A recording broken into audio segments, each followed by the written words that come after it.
안녕하세요. 결혼한 지 얼마 안 된 새댁입니다. 남편과는 대학교 때 친구예요. 서로 좋은 감정이 있었지만 연인이 되기까지 많이 어긋나고 서로의 감정은 숨기고 계속 친구로 지낼 뻔하다가 남자친구가 용기를 낸 덕분에 지금 결혼까지 앞두고 있는 사이가 됐어요. 처음부터 호감을 가지고 있었지만 주변 사람들 때문에 이어지는데 이렇게 오랜 시간이 걸렸네요. 우린 참 인연인가 보다 했지만 사실 그것보다 더 오랜 세월 전부터 우리가 이어질 수밖에 없었던 인연이 있었더라고요. 저희도 알고 경악했지만 어른들은 더 많이 놀라셨던 저희 인연에 대해 자랑하고 싶어 이렇게 사연을 보냅니다. 사실 저희 엄마는 손이 좀 많이 불편하세요. 집안의 유전병 때문에 말초신경과 근육에 문제가 있어서 오랜 시간 치료를 받으셨고 지금은 다른 곳은 거의 다 괜찮지만 오른쪽 손만 좀 불편하신데요. 그런데 남자친구 어머니가 몸이 불편한 것에 좀 많이 민감하시더라고요. 엄마가 식사할 때 젓가락질이 불편한 걸 보고 인상을 제대로 찡그리시더라고요. 농사나 짓는 천것인 줄은 알았더니 몸도 병신이었네. 이런 소리를 하신 거예요. 저희는 다 얼어버렸어요. 너무 어이없고 충격적인 말이라 숨이 턱하고 막히더라고요.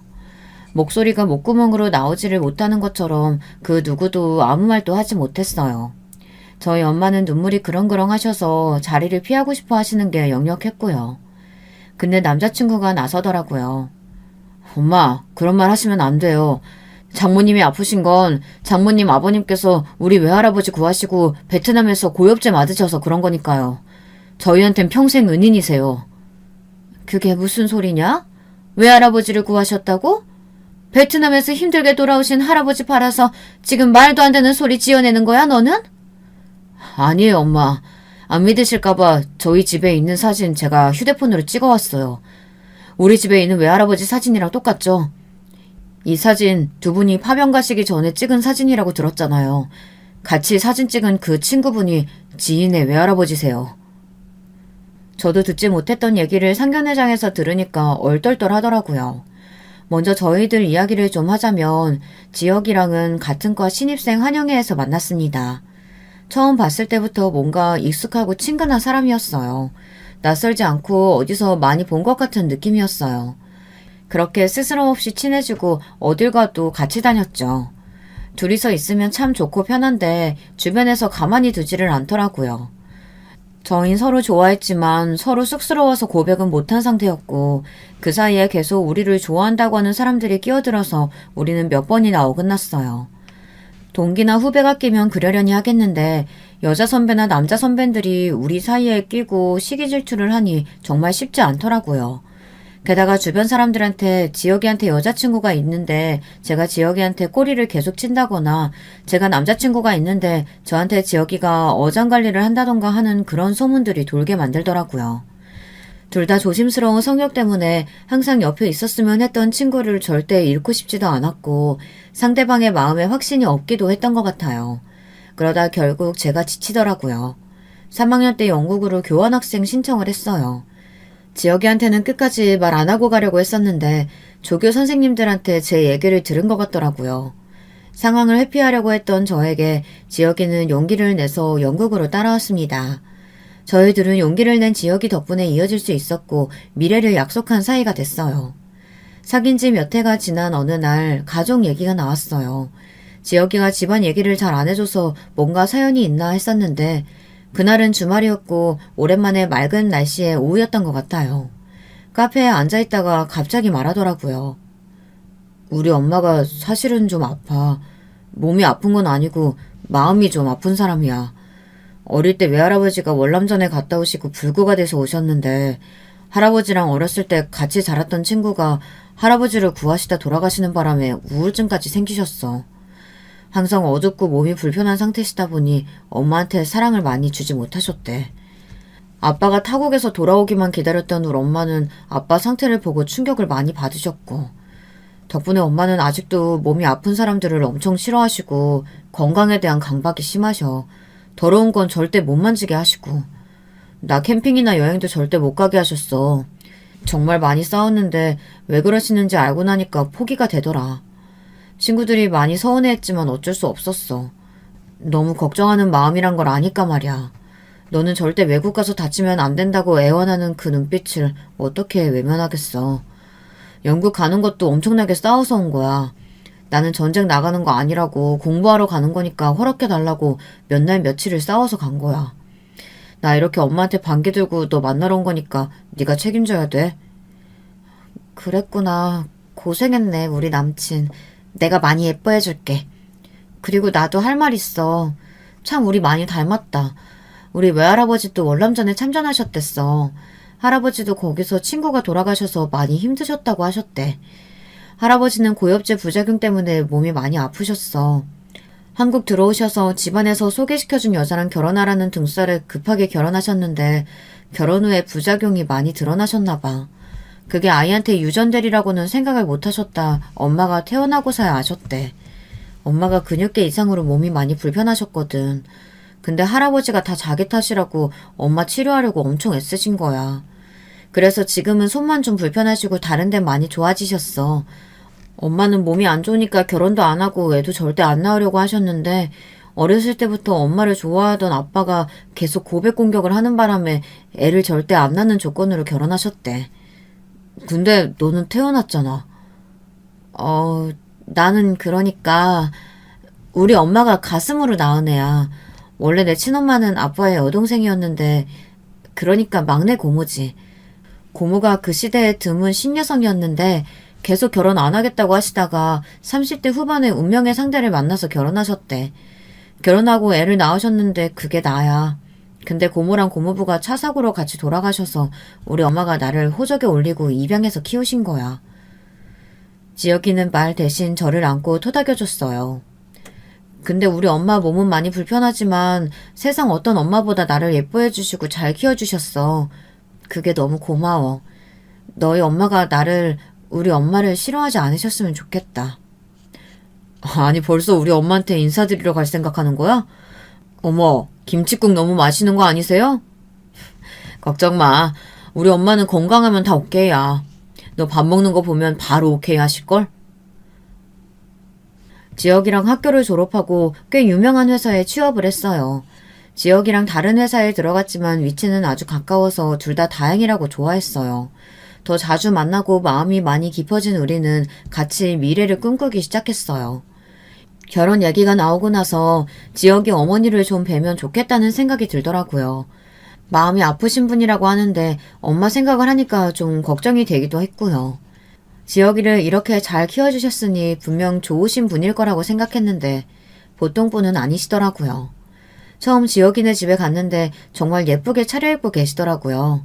환한 미소로 저를 반겨주셨어요. 집도 정말 깔끔하고 예뻤고 음식들도 예쁘게 차려져 있었어요. 살펴보니까 지혁이 엄마는 하루에 청소를 3번 이상 하시더라고요. 가구에 먼지가 앉는 걸 극도로 싫어하시고 집안은 늘 여러 대의 공기청정기가 돌아가고 있다고 하더라고요. 집안이 깔끔해서 좋긴 하지만 편하게 살 수는 없는 곳이라고 하더라고요. 엄마 덕분에 가족들이 다들 청소의 달인이 됐대요. 그렇지만 아무도 엄마는 이길 수 없다고 하더라고요. 같이 식사를 하는데 제 먹는 모습을 유심히 보시더라고요. 잘 먹는 모습이 참 보기 좋다고 여러 가지 음식을 권하시는 거예요. 그래서 주시는 대로 잘 받아 먹었는데 참 건강해서 좋아하셨어요. 그러다가 갑자기 화를 내시더라고요. 아니, 음식을 꼭꼭 씹어서 먹어야지. 깜짝 놀란 제가 사례가 들려서 헛기침을 하기 시작했고 지혁이가 급하게 등을 두드려주고 물을 주더라고요. 엄마, 애 놀라게 갑자기 소리를 지르면 어떡해. 나 괜찮아. 놀랐으면 미안하다. 그렇게 급하게 먹으면 소화 안 될 것 같아서 그런 거야. 지희야, 잘 먹는 건 좋지만 음식은 30번 이상 씹어야 돼. 안 그럼 위에 부담이 되고. 미안해요. 우리 집사람이 평생 가족이 아플까봐 걱정하는 마음으로 살아왔거든. 혹시나 체할까봐 걱정돼서 그런 거니 이해해줘요. 소리 지를 정도로 마음이 간절해서 그런 거니까요. 네, 저 괜찮아요. 밥이 너무 맛있어서 제가 욕심을 부렸나 봐요. 꼭꼭 씹어 먹겠습니다. 어쨌든 그렇게 인사를 드리고 나서 집으로 무사히 돌아왔어요. 말은 다 안 하지만 지혁이가 참 힘들게 살았겠구나 하는 생각이 많이 들더라고요. 얼마 후 지혁이 어머니한테 연락이 왔어요. 밖에서 맛있는 걸 사주고 싶다고 한번 보자고 하시더라고요. 지혁이 어머니는 저한테 궁금한 게 많으시더라고요. 매주 운동은 얼마나 하고 있는지, 정기적으로 산부인과는 방문하고 있는지, 다른 지병은 없는지, 용변의 문제는 없는지, 치과는 얼마나 자주 가는지, 치열은 고른지, 건강검진은 제대로 받은 적이 있는지, 가족 중에 암은 없는지, 술은 얼마나 먹는지, 생리는 불순이 아닌지, 시력은 좋은지, 잠은 몇 시간이나 자는지 등등이요. 저는 지혁이 어머니한테 성실하게 다 답해드렸어요. 그리고 물어봤죠. 어머니는 몸 아픈 데 없으세요? 늘 건강하셨으면 좋겠어요. 그리고 마음도 편안하셨으면 좋겠고요. 저희 자주 같이 산책도 가고 공기 맑은 데도 같이 가요. 지혁이 어머니는 저한테 이것저것 물어볼 때도 본인이 지나치게 집요하게 물어본다는 걸 알고 있었지만 무조건 건강했으면 좋겠다는 생각에 압도되어 질문들을 스스로 제어할 수 없는 느낌이었어요. 그리고 자기 건강을 그렇게 되물어주고 같이 산책 가자는 말에 감동을 많이 받으셨대요. 가족들은 어머니의 집착 어린 잔소리에 많이 지쳐서 어머니를 피하고 외면하기 급급한데 저는 아주 달랐다고 좋아하셨다고 해요. 제가 아주 따뜻한 부모 밑에서 잘 배우고 자란 것 같다고 지혁이한테 칭찬을 많이 하셨대요. 참 다행이다 라고 생각했지만 한편으로는 아픈 엄마가 계속 걱정이 되더라고요. 어쨌든 내가 지혁이 엄마한테 잘 해드리고 점수를 좀 따두면 엄마가 몸이 안 좋으셔도 이해하고 넘어가지 않을까 그런 생각이 들어서 더 잘해드렸던 것 같아요. 그만큼 지혁이를 좋아해서 그런 것도 있지만요. 지혁이 집에 놀러 갔는데 지혁이 어머니가 계속 부엌에만 있으시더라고요. 음식하는데 시간이 많이 걸린다고 놀고 있으라고 하시면서요. 지혁이 어머니는 음식에 파는 화학 조미료 넣는 걸 싫어하셔서 직접 장도 담그시고 조미료도 직접 다 만드신다고 하더라고요. 저희는 속도 편하고 좋지만 혼자 너무 고생하시는 것 같아서 부엌에 가서 음식을 좀 도와드리러 갔어요. 그나마 쉬운 두부를 썰다가 손가락이 좀 베었는데요. 피가 그렇게 많이 나진 않았지만 피를 본 순간 지혁이 어머니 눈이 뒤집어지시더라고요. 목소리도 날카로워지시고 거의 패닉에 가까워지시는 것 같았어요. 저는 소독약에 밴드만 있으면 됐는데 결국 저를 응급실까지 데리고 가셨어요. 파상풍 주사도 맞추시고요. 그 다음부터 부엌 출입 금지가 됐어요. 몸은 편하지만 정말 마음이 불편하더라고요. 어머니의 하루가 너무 힘든 것 같더라고요. 집에 있으면서 계속 청소하고 음식 만들고 남들보다 하루하루를 몇 배는 더 힘들게 보내시는 것 같아 보는 제가 더 힘들었어요. 아픈 사람이 집에 없도록 하는 게 인생 목표이신 것 같았어요. 지혁이는 어릴 때 축구도 못했대요. 넘어지면 엄마가 너무 괴로워해서 마음껏 뛰어노는 친구들이 너무 부러웠다고 하더라고요. 운동하다가 다쳐도 말 안 하면 되겠지 했는데 엄마는 다 알아채시고 선생님께도 자주 전화하시고 항상 학교 문 앞에서 마치고 나올 때까지 기다리고 계셨대요. 사춘기 때는 그런 엄마가 너무도 싫어서 가출한 적도 있었대요. 놀란 엄마는 너무 충격을 받으셔서 며칠을 알아놓으셨대요. 나중에 아빠한테 소식을 전해 듣고 그제서야 엄마 속썩이는 걸 그만뒀다고 하네요. 그리고 외할아버지 이야기를 듣고 엄마를 조금은 이해하게 됐다고 하더라고요. 지혁이랑 우리 집에도 인사를 갔었는데 우리 부모님이 계속 웃기만 하시더라고요. 듬직한 아들이 생긴 것처럼 기분이 좋다고 하시더라고요. 지혁이가 있어서 저랑 떨어져 살아도 마음이 놓인다고 하시더군요. 별다른 말을 하진 않으셨지만 지혁이를 보고 계속 웃고 좋아하시니까 지혁이도 우리 부모님이 너무 편해서 애교도 부리고 이런저런 말을 많이 하더라고요. 거실에서 우리 외할아버지 사진을 뚫어져라 보고 있길래 전에 베트남전 참전하셨던 할아버지가 그분이라고 같이 참전하셨던 친구분들이랑 같이 찍은 사진이라고 이야기를 해줬어요.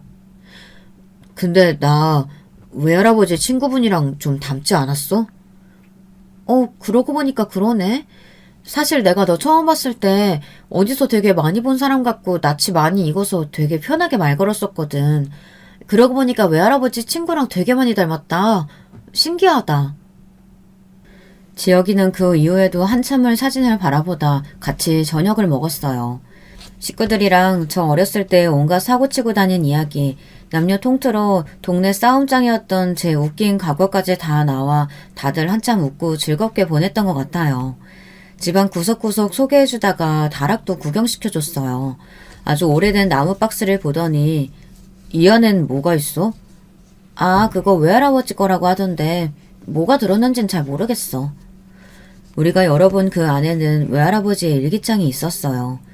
지혁이는 봐도 되냐고 물어보더니 그 일기장을 조심스럽게 보고 엄청나게 울기 시작했어요.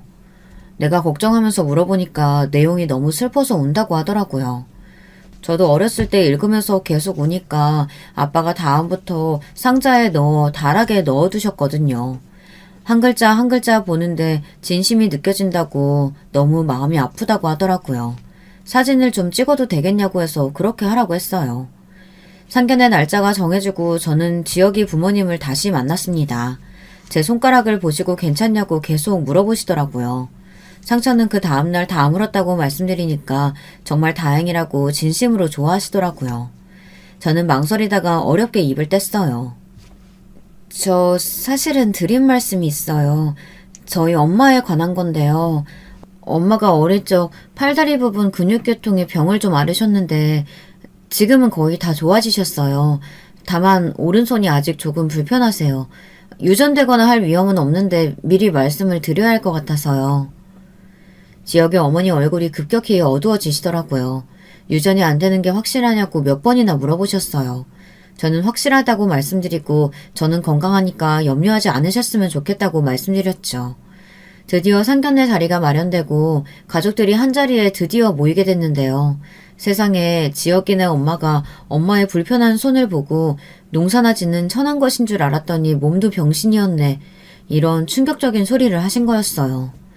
마음이 많이 아프신 분이라고는 들었지만 저랑 엄마는 너무 충격을 받았어요. 지혁이가 말리면서 이야기를 더 하지 않았으면 당장 엄마를 모시고 박차고 나갔을 거예요. 지혁이는 항상 어렸을 때 거실에 있는 액자 속에 외할아버지 사진을 좋아했었대요. 건강하고 세상 밝은 얼굴이셨으니까요. 지혁이 엄마는 그 사진을 보면 기분이 좋다가 밉다가 짜증이 났다가 그리웠다가 하셨대요. 아버지의 젊은 날에 대한 그리움과 애증이 뒤섞인 감정이셨겠죠. 근데 그 똑같은 사진을 저희 본가에 갔다가 보게 된 거예요. 오래된 사진첩이랑 이것저것 검색해서 찾아보기도 하고 남아있던 외할아버지의 일기도 보게 됐는데 그것 때문에 두 분 사이를 제대로 알 수 있었다고 하더라고요. 두 분은 원래 같이 부산에서 자란 친구 사이셨대요. 이건 두 할아버지께서 생전에 말씀하신 내용, 그리고 남자친구의 추측, 또 우리 외할아버지의 일기장에 적혀있는 내용을 토대로 쓴 이야기랍니다. 하지만 이야기를 듣고 가족들이 다 인정한 내용들이에요. 시기랑 모든 게 딱 맞아 떨어졌거든요. 우리 외할아버지이신 재선 할아버지와 남친의 외할아버지이신 동우 할아버지로부터 이 이야기는 시작돼요. 세연이다 보니 이렇게 부리는 걸 이해해 주세요. 어렸을 때부터 같이 부산에서 자랐었는데 원래 서울 분이셨던 남친의 증조 할머니께서 다시 서울에 살고 싶으셨나 봐요. 계속 서울에 가자고 노래를 부르셔서 서울로 이사를 가게 되셨는데요. 이런 재선이랑 동호는 헤어지는 게 너무 서운했지만 할머니가 너무 소원이라고 하셔서 어쩔 수 없이 이사를 갔다네요. 어렸을 때부터 절친한 친구였던지라 꼭 군대도 같이 가자고 약속하셨대요. 남자친구 집에 남아있는 우리 할아버지의 편지에 나와있던 내용이라네요. 떨어져 있어도 자주 전화도 하고 편지도 하고 지내시다 같이 군대에 가게 됐는데 당시 남친의 외할아버지는 여자친구랑 결혼 계획까지 있어서 집안 어른들끼리 인사도 주고받았었대요.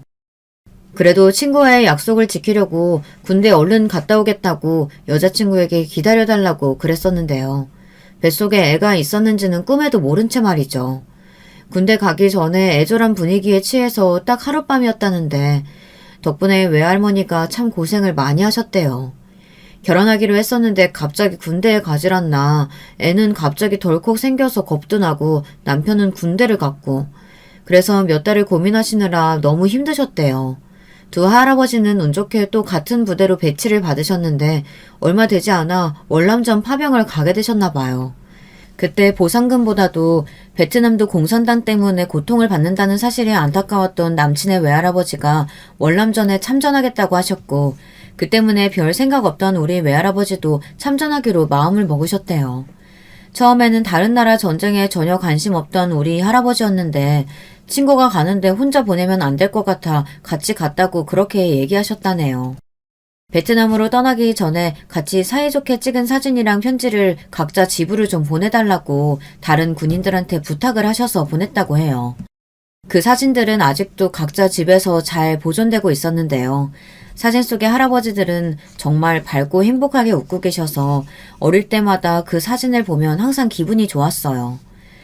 지역이 외할머니는 군대에서 사진이랑 편지가 왔다는 얘기를 듣고 남자친구 집에 갔다 사진이랑 편지를 읽고 대성통곡을 하셨대요.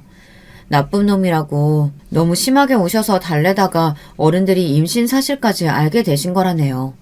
급하게 군대로 연락을 취해보셨지만 이미 파병을 간 후였대요. 두 할아버지는 어린 나이이다 보니 전쟁의 심각성 따위는 모르고 가셔서 정말 죽을 고생을 하셨대요. 제일 힘드셨던 때는 어린 아이들이랑 노인들이랑 안심하고 같이 얘기도 하고 웃다가 그 무리 중에 숨어있던 어린 여자애가 쏜 총에 전우를 잃었을 때였대요. 민간인이랑 군인들이 전혀 구분이 안 가서 정말 어쩔 수 없이 많은 사람을 죽이셨다고 하시더라고요. 처음에는 민간인은 절대 죽이면 안 된다는 생각이셨지만 옆에 같이 울고 웃던 전우들이 온몸에 총알이 박혀 죽어나가는 모습을 보고 눈이 돌아버리셨대요. 민간인 속에 베트공이 숨어있으니 내가 살고 내 전우가 살려면 총을 쏴야만 했었다고요. 하루하루 견디기가 정말 지옥 같았는데 그래도 서로가 꼭 살아서 같이 한국에 가자라는 마음으로 버티고 또 버티셨대요. 아무것도 모르는 아이들까지 전쟁 방패로 삼는 공산당이 정말 밉기도 했고 내가 살기 위해서 많은 사람을 또 죽여야 하는 상황이 되니 정신적으로 너무 힘드셨대요. 동호 할아버지는 꼭 여자친구랑 결혼하겠다고 약속하고 군대에 왔는데 여자친구가 애타게 자기를 기다리고 있을 상황이 너무 미안하셨대요. 차라리 약속이라도 하지 말고 편하게 다른 남자 만나고 시집갈 수 있게 마음이라도 편하게 해주고 올 걸 그랬다고 후회를 많이 하셨다네요. 게다가 상의도 없이 베트남까지 왔으니 너무 미안한 마음에 그래도 꼭 끝까지 살아서 돌아가겠다는 마음으로 버티고 버티셨대요.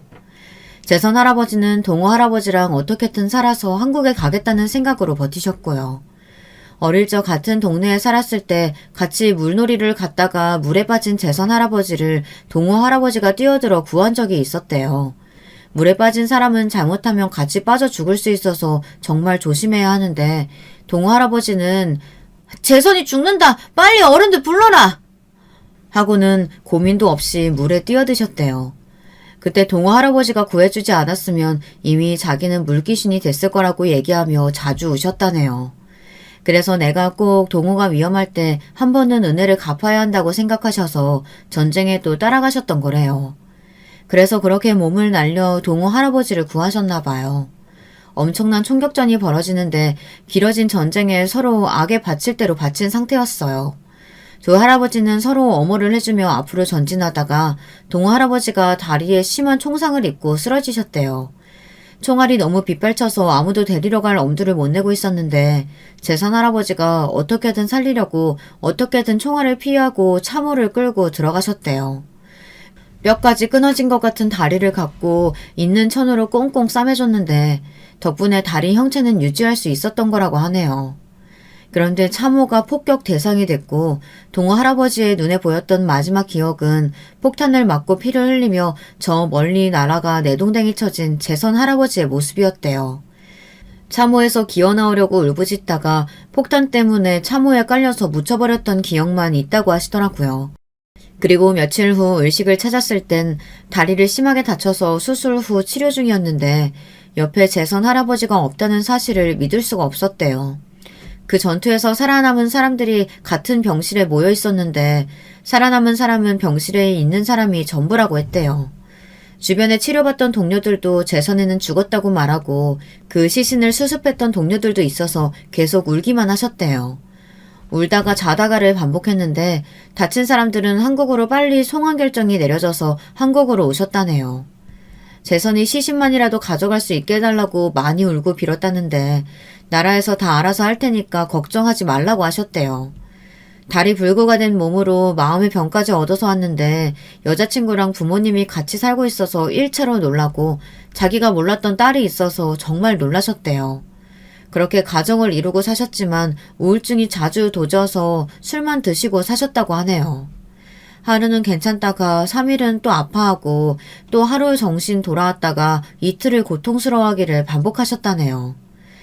자기가 월남전에 참전하겠다고만 안 했으면 재선이가 죽지 않았을 텐데 미안해서 부산에도 재선이 가족한테도 연락도 한 번 못하고 한평생 그리워하고 자꾸만 가슴을 치고 잠도 못 이루셨대요. 시신은 수습이 됐는지 자기 때문에 죽었다고 생각하니 정말 그 죄책감에 아무것도 할 수가 없었나 봐요. 그래도 친구가 구해준 소중한 목숨으로 어떻게든 힘내봐야지 하다가도 월남전 소식만 나와도 메스껍고 머리가 돌아버릴 것 같아 TV를 꺼버리고 밤새 떨면서 아파하셨다네요. 다리가 불편하시니까 딸을 데리고 어디를 가려고 해도 다리가 불편한 사람이 편하게 다닐 수 있는 복지들이 당시에는 거의 없었다 보니 집에만 주로 있으셨다고 해요. 항상 밝고 재미있었던 사람이 한순간에 변해서 할머니도 많이 놀랐지만 한평생 함께 하겠다는 약속을 꼭 지키겠다고 항상 그 옆을 지키셨대요. 다만 아빠의 불안정한 성정에 영향을 받은 지역의 엄마는 극도의 강박을 가지게 됐대요. 특히나 몸이 건강해야 한다고, 몸이 불편한 사람만 보면 극도로 피하고 가족의 건강에 특히나 집착을 많이 하게 되셨다고 하네요. 우리 할아버지, 재선 할아버지는 그 폭격에 참호에서 튕겨나가시고 너무 큰 충격에 의식을 잃으셔서 며칠 동안 기억이 없으셨대요.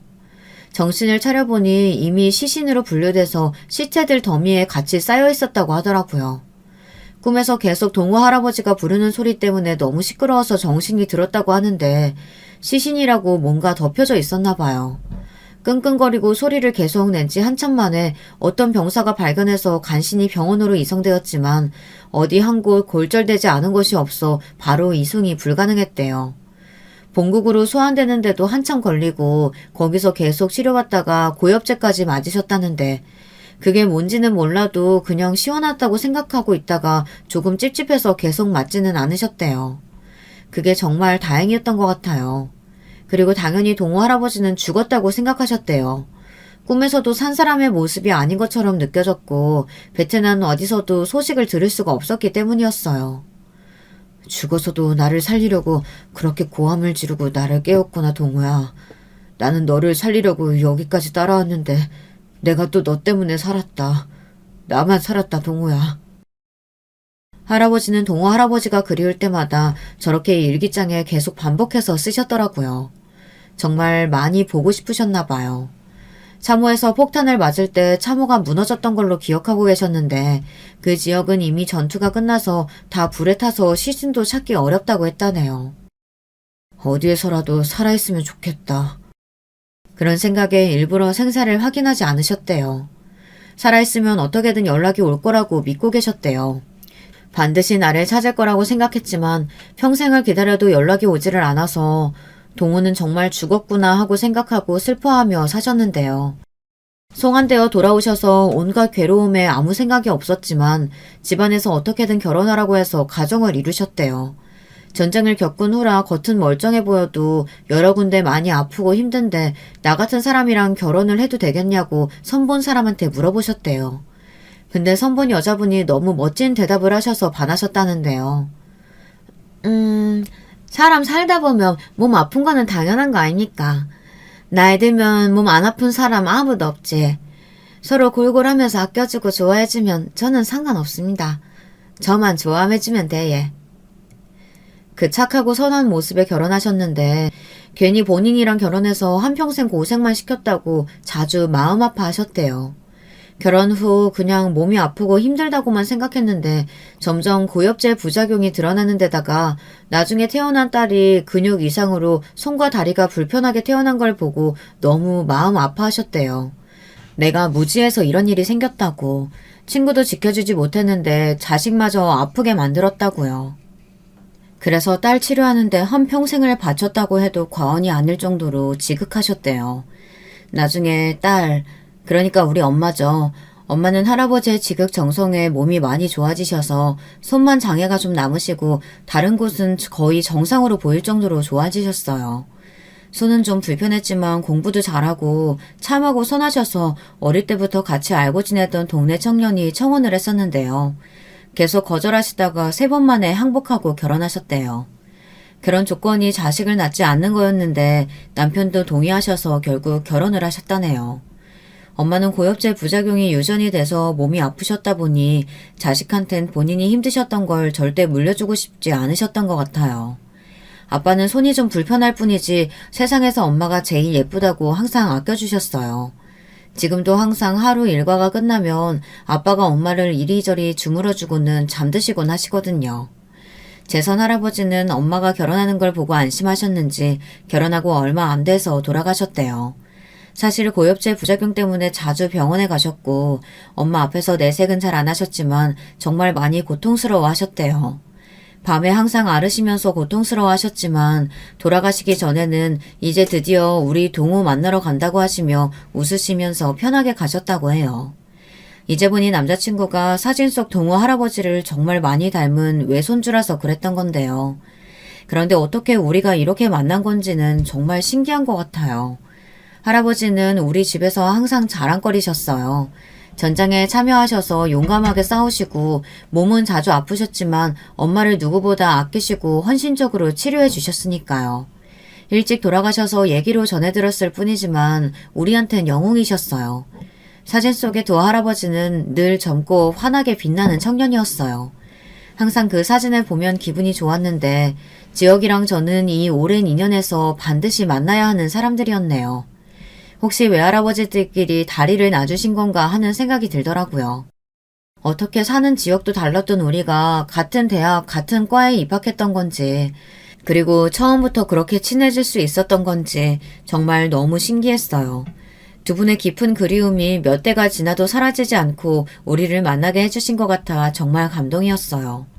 모든 걸 알게 돼서 잠시 잊고 있었지만 그래도 우리 엄마한테 막말한 지혁이 엄마한테 사과는 꼭 받아야겠더라고요.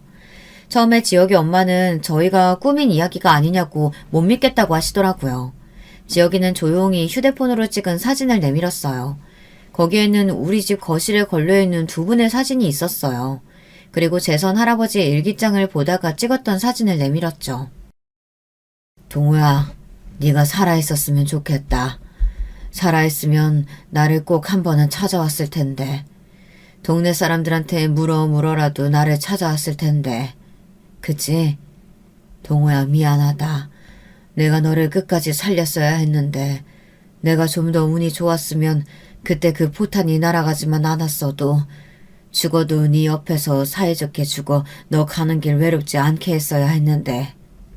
미안하다 동우야. 차디찬 흙더미에 너를 아프게 두고 나만 이렇게 억세게 살아남아 버렸다. 우리가 그 전쟁터에 가지 않았으면 이 좋은 세상을 얼마나 재미나게 살아갔을까. 그때 너를 말렸더라면, 내가 가기 싫다고 때라도 부렸었다면 그런 뭐 쓸데없는 생각을 한다. 그럼 네 환한 그 얼굴을 오래 볼 수 있었을 텐데. 너도 나도 자식 낳아서 같이 소풍도 가고 같이 노래도 부르고 이 살기 좋아진 세상에서 얼마나 좋았을까 그 생각만 해. 보고 싶다, 동호야. 재선 할아버지는 가지고 있었던 동호 할아버지 사진 앞에 늘 물그릇과 향 하나를 피우고 자주 기도를 하셨대요. 항상 깨끗한 물이랑 철마다 맛있는 과일이나 음식 같은 것도 하나씩 올려두셨대요. 전쟁에서 깨끗한 물을 그렇게 먹고 싶고 맛있는 것들이 정말 많이 먹고 싶었는데 그걸 마음대로 많이 못해보고 죽었다고 생각하니까 마음이 많이 아프셔서 그랬다고 하시네요. 지혁이네 엄마는 한참을 들여다보시고 소리내서 꺽꺽 우시기 시작하셨어요. 옆에서 지혁이 아빠가 한참을 토닥이시더라고요. 좀 안정되시고 우리 엄마한테 정말 죄송하다고 하시더라고요. 저희 아버지는 평생을 고통 속에서 사셨어요. 당신 때문에 친구가 죽었다고 자주 술 마시고 항상 가슴을 치셨고요. 저를 보면서 항상 만감이 교차한 표정이셨죠. 친구 덕분에 살아서 게다가 눈앞에 자식 때문에 더 열심히 살아야겠는데 아버지 다리가 늘 걸림돌이었어요. 게다가 아버지를 겁내는 제 얼굴이 아버지를 더 힘들게 몰아붙이는 것 중 하나였던 것 같아요. 예전에는 장애인에 대한 처우가 좋지 않아서 어디 나가는 것도 쉽지 않았죠. 동네에 나가면 다리 병신이라고 수군거리는 사람들도 많았고 학교에서도 저를 병신 딸이라고 놀리는 남자애들이 많았어요. 큰일을 하고 돌아오셨지만 돌아오는 건 사람들의 수근거림과 멸시가 더 많았죠. 그것보다 친구의 희생으로 고국으로 돌아왔지만 정작 본인이 할 수 있는 게 별로 없다는 생각에 항상 집에 틀어박혀서 아파하시고 힘들어하셨던 기억밖에 없네요. 넌 태어나지 말았어야 했다. 왜 태어났어 왜? 이런 소리도 자주 하시고 그러고 나서는 또 본인 뺨을 마구 때리고 울고 미안하다고 저를 안아주시기도 하셨어요. 자식을 봐서라도 힘을 내서 살아가야 하는데 마음이 너무 지옥이어서 그게 너무 힘드셨던 것 같아요. 그 옆에서 그 모습들을 지켜보니 나는 절대 다치거나 아프면 안 되겠다. 그럼 사람이 저렇게 망가지는구나. 그런 생각이 점점 커지고 커져서 강박이 되고 말았네요. 그 이후로 몸 아픈 사람만 보면 많이 피하고 무서워하게 됐어요. 제가 몸이 안 아프려다 정신이 마음이 아픈 사람이 되고 말았어요. 정말 죄송합니다. 정신없는 사람이 한 말에 상처받지 않으셨으면 좋겠네요. 정말 죄송합니다. 지역의 어머니께서도 정말 많이 힘드셨을 것 같네요. 두 분이 서로 생사를 제대로 확인해 보셨으면 좋았을 텐데 서로 정말 죽었다는 사실을 확인할 용기가 없으셨던 것 같아요. 근데 그 두 분의 자손들이 이렇게 또 인연이 닿았다고 하니 정말 신기하네요. 아까 말씀하신 것 때문에 많이 놀랐지만 사과하신 일이고 또 앞으로 그러지 않으신다면 저도 문제 삼지 않겠습니다. 그리고 걱정하실 것 같아 미리 말씀드립니다. 저희 아버지는 고엽제 부작용으로 많이 힘들어하셨고 저도 그 영향으로 어렸을 때부터 많이 아팠답니다. 그래서 제 고통을 자식한테는 절대 물려주고 싶지 않았어요. 다행히 제가 이렇게 부족한데도 저를 예뻐해주는 지금의 남편을 만났지만 유전병이 생길까 해서 아이는 낳지 않았습니다. 우리 지인은 사고로 돌아가신 막내 고모의 늦둥의 딸이에요. 제가 입양해서 키운 딸이니 건강은 염려하지 않으셔도 됩니다. 어렸을 때부터 잘 먹고 운동도 잘해서 아주 건강합니다. 그러니 우리 지희 예쁘게 봐주시고 두 아이 허락해 주셨으면 합니다. 사실 지희한테 유전이 되지 않으니 걱정하지 않아도 들었는데 저도 모르게 너무 걱정돼서 자세히 물어보고 싶었어요. 근데 이렇게 말씀해 주시니까 제가 다 부끄럽네요. 걱정하고 있었는데 이렇게 먼저 얘기해 주셔서 정말 감사합니다. 이제 마음 놓겠습니다. 마음으로 낳은 딸 저렇게 밝고 예쁘게 키우셨다니 두 분의 인품을 알 것 같네요. 저희는 많이 부족한 부모지만 저희도 잘 부탁드리겠습니다. 저 둘은 저희 아버지와 재선 아버지가 이미 허락한 사이 같아요.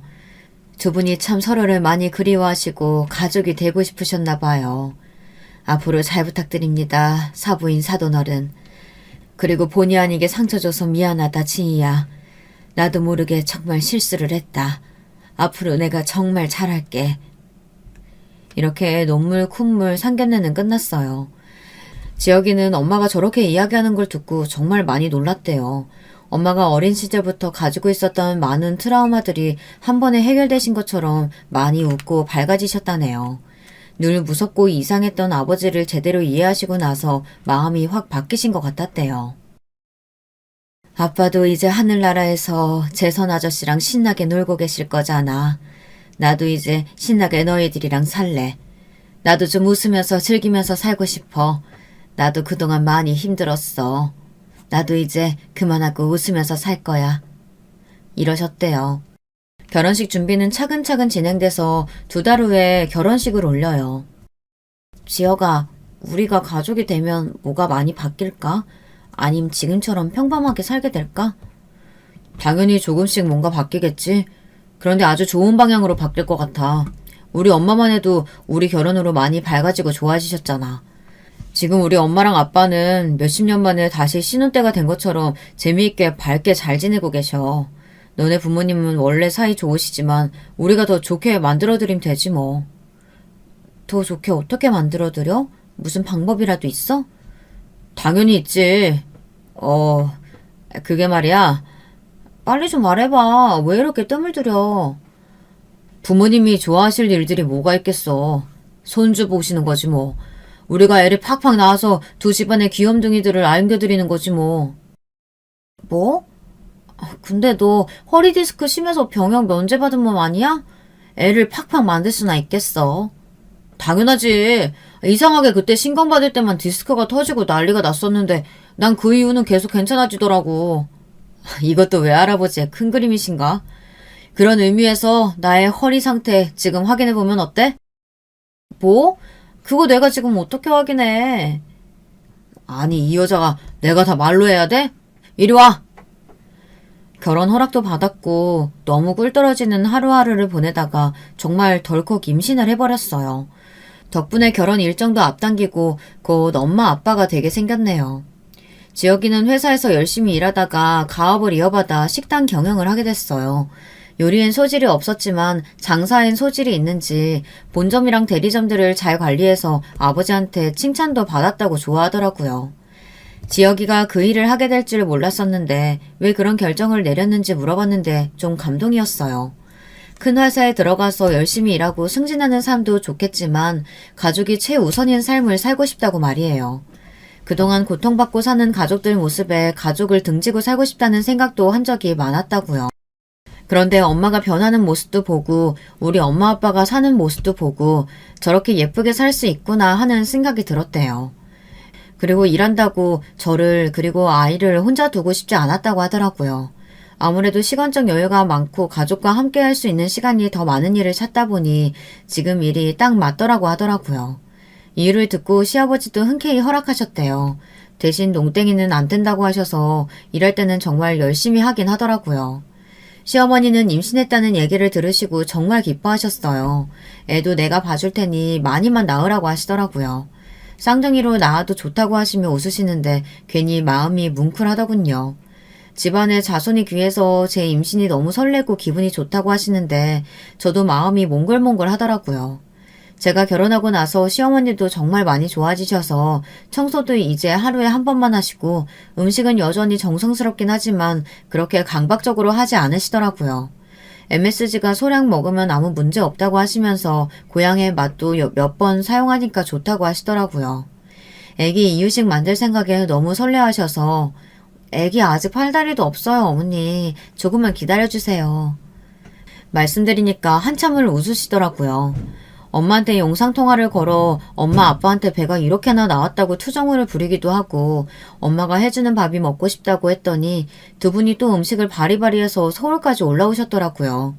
음식이 너무 많아서 시댁 식구들까지 불러서 같이 식사도 했어요. 제가 임신한 걸 좋아하는 사람들이 이렇게나 많은 건 진짜 축복인 것 같아요.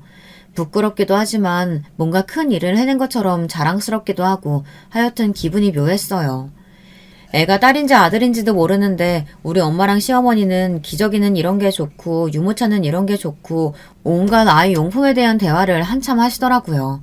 나이 드신 분들한테 할 말은 아니지만 정말 귀여우셨어요. 시어머니는 마사지하는 방법을 배우셔서 아버님께도 해드렸다고 괜찮았다고 하시면서 엄마 손을 주물러 주시더라고요. 엄마가 으아 시원하다 아저씨처럼 이야기하시는데 다들 웃음이 터졌어요. 시어머니는 제가 그 소문난 성북동 약손입니다 하면서 능청스럽게 으스대시는데 너무 웃겼습니다. 배불뚝이 티가 덜 날 때 결혼식을 하려고 날짜를 앞당겼는데 그래도 많은 분들이 참석해 주셨어요. 서울보다는 부산에서 하고 싶어서 부산에서 치렀는데 친구들도 많이 와서 축하해주고 제일 감동이었던 건 축사를 해주신 어르신이었어요. 나이 지긋하신 할아버지셨는데 어릴 적 할아버지의 친구분이시더라고요. 연세가 많이 드셨는데 본인들 일처럼 기뻐해 주시고 눈물도 지으셨어요. 동우랑 재선이가 지켜주니까 너네는 꼭 잘 살고 행복할 거다.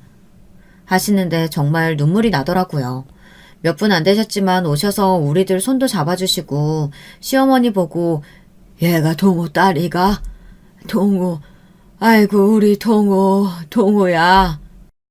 하시고 우는 할아버지도 계셔서 우리도 또 같이 울었어요.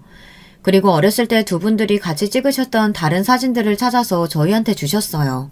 어렸을 때 두 분의 사진은 보는 것만으로도 기분이 좋고 마음이 뭉클해지더라고요. 시어머니도 보시고 한참을 우시고 엄마도 할아버지 생각에 눈물이 고이시더라고요.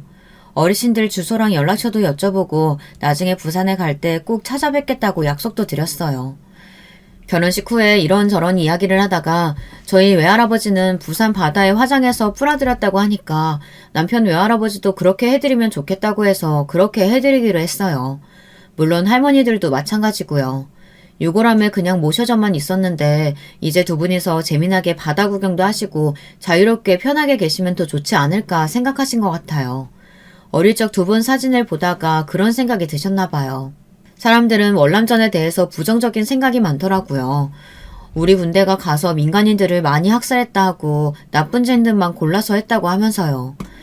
민간인들과 베트공을 구별할 수 없는 그런 상황에서 살기 위한, 전우들을 지키기 위한 행동이었다고 해도 많은 사람들을 죽이지 않았냐고 하면서요.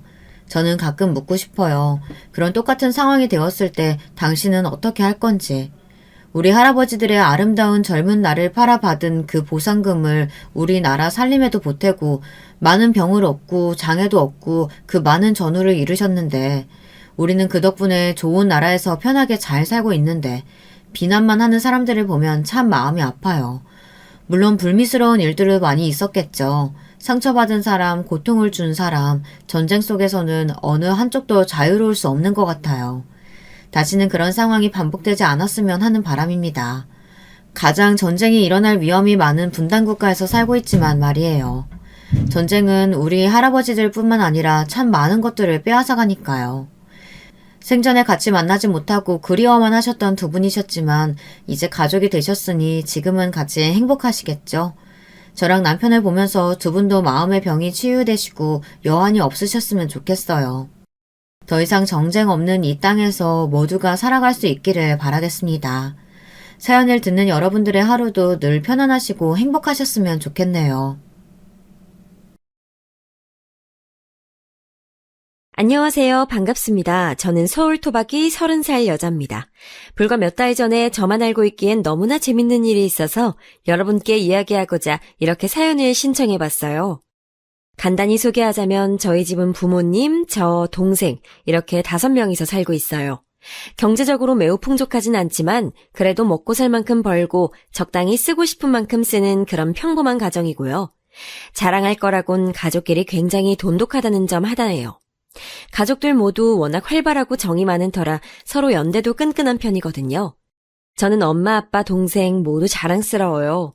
항상 각자의 일에 자신감을 갖고서 최선을 다해서 일궈낸 삶을 살고 있으니까요. 다만 저 같은 딸을 둔 건 안타깝지만 운이 없던 것 같긴 해요. 20대까지만 해도 전 비혼주의자였습니다.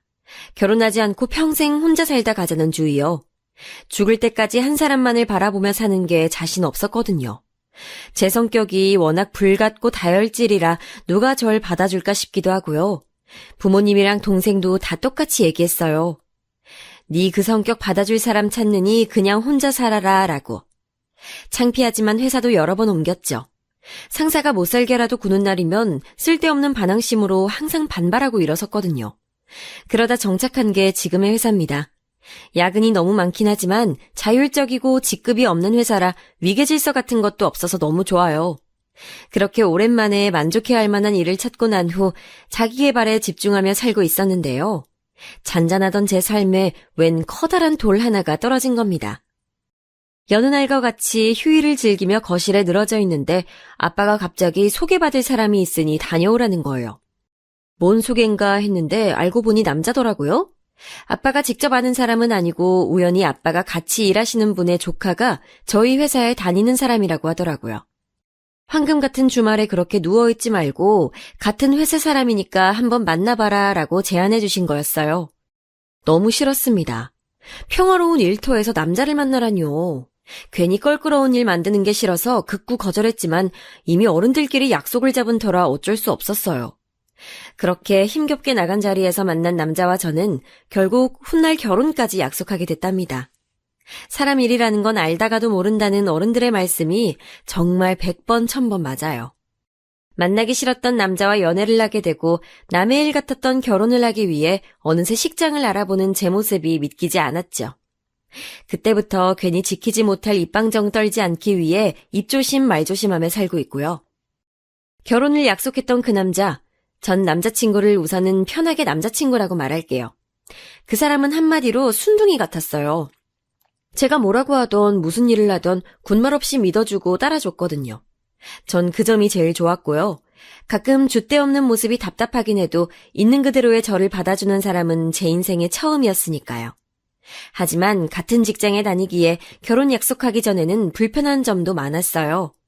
저와 만나는지 모르고 다른 사람들이 그에 대한 비밀이나 뒷얘기를 저에게 몰래 하는 그런 류요. 다른 부서 사람들이 떠들기로는 남자친구는 굉장히 잘 사는 집안이라고 하더라고요. 사람이 순진하고 쑥맥이라 티가 안 날 뿐이지 꽤나 유명한 소문이더라고요. 남자친구 집에 가거나 직접 얘기를 들은 적이 없어서 저조차 몰랐던 사실이지만 딱히 신경 쓰이진 않았죠. 그 밖에 또 불편했던 건 여긴 제가 오래 다니고 싶은 회사니까 비밀로 하자 했는데도 자꾸만 사람들한테 공개하고 싶어 하더라고요. 어차피 나중에 다 알게 될 건데 왜 감춰야 하냐면서요. 우연이라도 지나칠 때마다 왜 그렇게 티내고 싶어 안달인 건지 앞으로도 계속 그럴 거냐고 물으니까 본인은 하루라도 빨리 저와 결혼해서 함께 살고 싶대요. 한마디로 뭐 자신과의 결혼에 대해서 생각해달란 뜻이었죠. 사람들의 축복 속에서 미래를 약속하는 게 너무 근사할 것 같다면서 낭만적인 소리를 해대는데 얘도 참 철이 없다 싶으면서도 날 얼마나 사랑하면 이럴까 싶어서 이해해줬습니다. 그 다음부터 하루가 다르게 보채기에 뭔가 스스로도 믿을 만한 구석이 있겠구나 싶어서 차근차근 결혼 준비를 하기 시작했어요.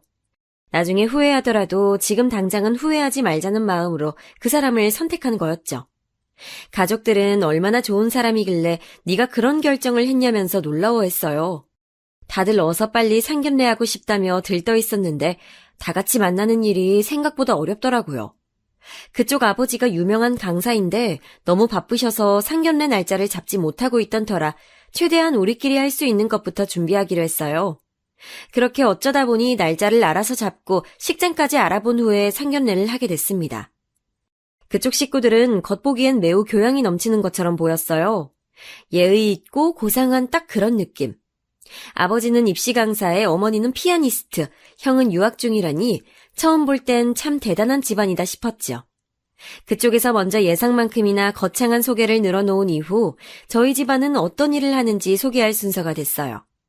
아빠는 지금 환경미화원으로 일하고 있다 말씀하시고 이어서 엄마 일을 소개하려고 하는데 그쪽 어른들이 잘못 들은 거냐는 표정으로 다시 되물으시더라고요. 네? 실례지만 방금 어떤 일이라고 하셨죠? 환경미화원 말이에요. 뭐가 잘못됐나요?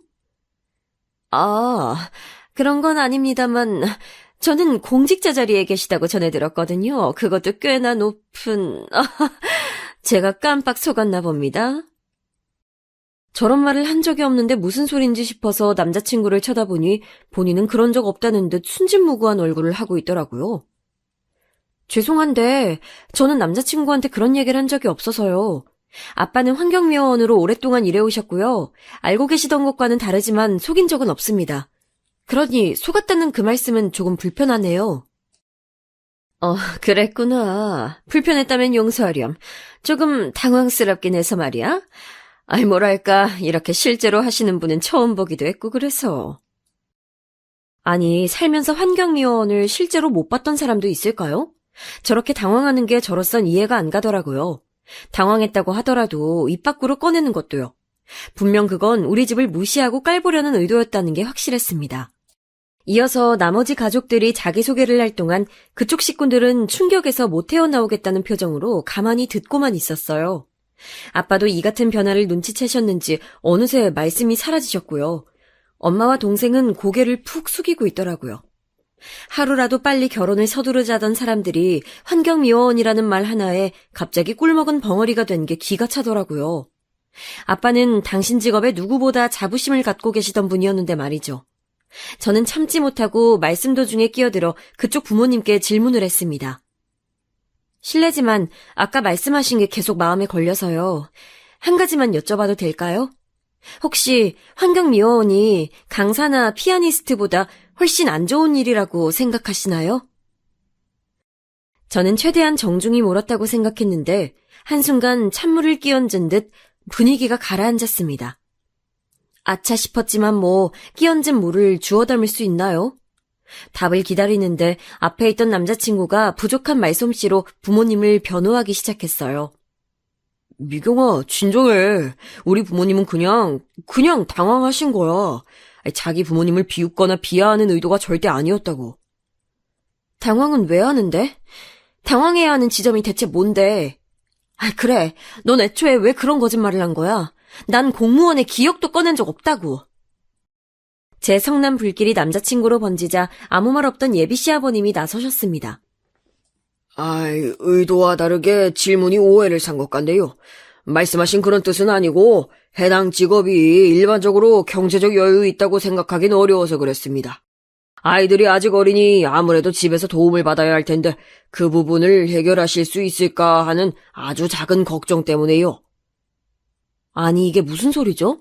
환경미 의원이 경제적으로 어려울 거라니 교양 있는 척했지만 사실은 정말로 무지한 사람들이라는 걸 이때 알아차려야 했어요. 불같은 저는 또다시 참지 못하고 나서버렸네요. 환경미화원은 꼭 필요한 직업이기에 그만큼 벌이도 적지 않다는 것과 오랫동안 일하신 베테랑이기에 다른 사람들보다 훨씬 더 버는 것. 가족 수만큼 추가 수당도 있기에 아빠 혼자만 일해도 우리 가족 모두 잘 먹고 잘 살 수 있다는 얘기를 마음껏 쏟아냈어요. 그렇지만 제 얘기를 한 귀로 흘리는 듯한 그쪽 식구들을 보면서 도중에 깨달았습니다. 돈이 중요한 게 아니라 사실은 그런 직업을 가진 사람을 사돈으로 맺고 싶지 않다는 체면이 중요했던 거예요. 하지만 그걸 티낼 순 없으니 우회적으로 말한 거겠죠. 전 제 입으로 아빠에게 한 번 더 상처를 준 것 같아서 왈칵 울고 싶은 마음뿐이었어요. 남자친구 가족들은 우선 이 결혼에 대해 조금 더 생각해보잔 말을 끝으로 일어섰습니다. 저희가 먼저 일어섰어야 했는데 그마저도 그쪽한테 진 기분이었네요. 그날 집으로 돌아가서 아빠가 조용히 저를 부르셨습니다. 그리고선 저에게 미안하다고 하시면서 결혼을 하고 싶다면 당신들은 괜찮으니 괴념치 말고 준비하라고 말씀하셨어요. 제가 그쪽에서 얼굴 들고 살 수 있을 정도는 되게 지원해 주실 거라면서요. 갑자기 죄인이 된 것처럼 말하는 아빠를 보니 이 결혼은 절대 하면 안 된다는 생각이 들면서 정신이 차려지더라고요. 주위에 결혼한 사람들 말 들어보면 다들 똑같이 그래요. 고부 갈등이든 시댁 갈등이든 싸울 때 싸우더라도 앞으로 나아질 거란 희망 아래 같이 살 수 있는지 없는지를 결정하는 건 남편의 몫이라고요. 중간에서 얼마나 중재를 잘해주는지에 따라서 앞날이 결정된다는 말이더라고요. 아직 식을 올린 건 아니지만 저희도 크게 다를 바 없었죠. 남자친구는 상견례 때 믿음직스런 모습을 보이지 못했고 이미 저는 우리 가족을 욕보였다고 생각했기에 결혼 생각이 아예 사라졌고 또 그쪽 집안은 그 뒤로도 저희 아빠 직업을 들먹이며 결혼을 반대했으니 무엇 하나 관계가 개선될 여지가 없었습니다. 그런데 남자친구는 이상하리만큼 결혼에 대한 강한 의지로 저를 계속 설득했어요. 정말 미안해. 지금 나한테는 당장 두 집안을 화해시킬 능력이 없어. 그렇다고 너랑 헤어질 자신도 없고. 이제 결혼하자고 보채진 않을 테니까 그럼 우리 일단 같이 살기만 하자. 어때? 집에는 말 안 할게. 알잖아. 난 우리 부모님이랑은 다르다는 거. 동거에 대해서 깊게 생각해 본 적 없기에 몇 번을 거절했지만 남자친구는 그때마다 퇴근길, 주차장, 집 앞에서 기다리며 간곡히 부탁했어요. 나중에는 술에 취해서 무릎 꿇고 빌더군요. 애처럼 엉엉 울음을 터뜨리곤 한번 봐달라 하면서요. 그때 기억을 떠올리면 꼴도 보기 싫은데 이렇게 애원하는 모습을 보면 그래 얘가 무슨 잘못이야 라는 생각만 들더라고요. 아직까지 남자친구를 사랑하고 있던 저는 결국 백기를 들 수밖에 없었고 부모님께 죄송했지만 바로 남자친구 자취방에서 동거를 시작하게 됐습니다. 저희 집에도 우선은 비밀로 하고 친구 집에서 잠깐 산다고 둘러댔네요. 그런데 막상 함께 살아보니 그것만으로도 정말로 결혼한 느낌이 나더라고요. 남자친구는 전보다 더 지극정성으로 저를 살폈어요. 그러다 보니 저도 사람인지라 화를 잇게 되더라고요. 그때만큼은 이대로 살아도 나쁘지 않다고 생각될 만큼이요. 하지만 절대로 넘어갈 수 없는 문제는 남자친구 집안이 절대로 호락호락하지 않다는 거였습니다. 남자친구가 연락이 끊기자 회사로 연락을 해오더니 저에겐 남자친구를 숨겼냐고 문자를 보내오거나 하다못해 경찰서에 실종신고까지 하더라고요. 다 큰 아들에게 왜 이리 집착하는지 곁에서 보기에 무서울 정도였어요. 한 번은 그쪽 어머님이 저희 가족이 자주 가는 단골 음식점 앞에 서 계신 거예요. 글쎄 상견례 때 제가 그 음식점에 대해서 스치듯 얘기했는데 그걸 기억하고 오신 겁니다. 그날 하필이면 회사 사람들과 회식하러 간 자리였는데 말이에요. 아마도 어머님은 제 일행이 누군지 모르셨겠죠. 그래서 저를 알아보시자마자 제 팔을 붙잡고 다짜고짜 물으시더라고요. 너지? 네가 숨겼잖아. 우리 아들 어디 감췄어? 갑자기 와서는 무슨 소리 하시는 거예요? 네가 꼬등인 게 아니고서야 애가 갑자기 죽겠다느니 다신 찾지 말라느니 그딴 소리를 하고 집을 나가? 어디 있는지 당장 말해. 아니면 내가 네 아빠 무슨 일 하는지 여기 있는 사람들한테 전부 말해버릴 테니까. 지금 그걸 말이라고 하시는 거예요? 우리 아빠가 환경미화원인 게 흠집이라도 돼요? 말해요, 말해. 그리고 그쪽 아들 돌려보낼 테니까 이렇게 무례하게 찾아오지 마세요. 뭐야? 아주 없는 집 구석에서 자라서 그런지 얘의도 밥 말아먹었네. 너희 집안이 그따위면 감히 나한테 그러면 안 되는 거다. 응? 사람이 같은 밥 먹는다고 다 같은 사람이 아니라고. 회사 사람들 앞에서 수모를 당한 것도 너무나 속상했지만 더 화나는 건 그쪽 집에서 자꾸만 아빠의 직업을 비하하는 거였어요. 속이 상하니 입맛도 없어서 먹는 둥 마는 둥 한 채로 집에 갔습니다. 그리고선 남자친구에게 이제 그만하자고, 이 결혼 없던 일로 하자고 울며 말했어요. 그러자 남자친구는 이제 더는 안 되겠다는 듯 처음으로 집안 얘기를 해줬습니다. 사실 본인 집은 소문처럼 잘 나가는 집안도 아니고 오히려 금전적으로 많이 시달리는 상황이라네요. 아버지는 입시 강사가 맞지만 코로나로 인해서 학생도 많이 줄었고 예전에 비해 나이가 들다 보니 경쟁력 있는 젊은 강사들에게 밀려나 강의를 따오기도 힘든 상태라고요.